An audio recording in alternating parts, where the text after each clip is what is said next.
Simon-Pierre répondit, « Tu es le Christ, le Fils du Dieu vivant. » Matthieu 16, 16. Il n'y a ici ni grec, ni juif, ni circoncis, ni incirconcis, ni barbare, ni scythe, ni esclave, ni libre, mais Christ est tout et en tous. Colossiens 3, 11. Il est la tête du corps de l'Église, il est le commencement, le premier-né d'entre les morts, afin d'être en tout le premier, Colossiens 18. Afin qu'ils aient le cœur rempli de consolation, qu'ils soient unis dans la charité et enrichis d'une pleine intelligence pour connaître le mystère de notre Dieu et Père et de Christ. Colossiens 2.2. Nous ne nous prêchons pas nous-mêmes, c'est Jésus-Christ, le Seigneur, que nous prêchons, et nous nous disons vos serviteurs à cause de Jésus, de Corinthiens 4.5.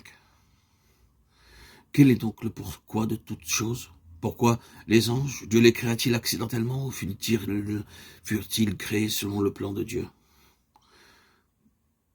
Pourquoi Dieu a choisi des hommes, envoyé des prophètes, donné le Sauveur, répandu le Saint-Esprit, construit l'Église et jeté les bases du royaume? Pourquoi faut-il que l'Évangile soit prêché jusqu'aux extrémités de la terre? N'est-ce pas afin que les pécheurs soient sauvés?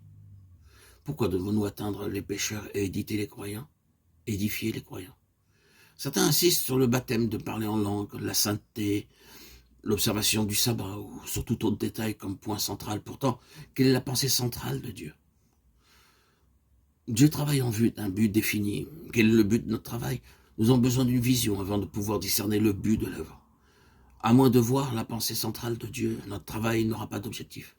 C'est pourquoi nous devons avoir la vision de ce que Dieu veut avant de pouvoir atteindre le but.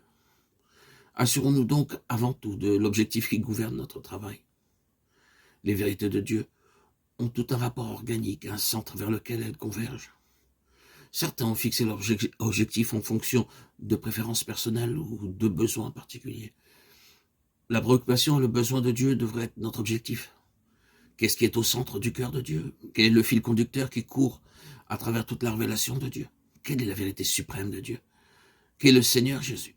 Nous pouvons tous répondre qu'il est notre Sauveur, cependant très peu peuvent répondre, comme le fit Pierre, tu es le Christ de Dieu. Luc 9, 20.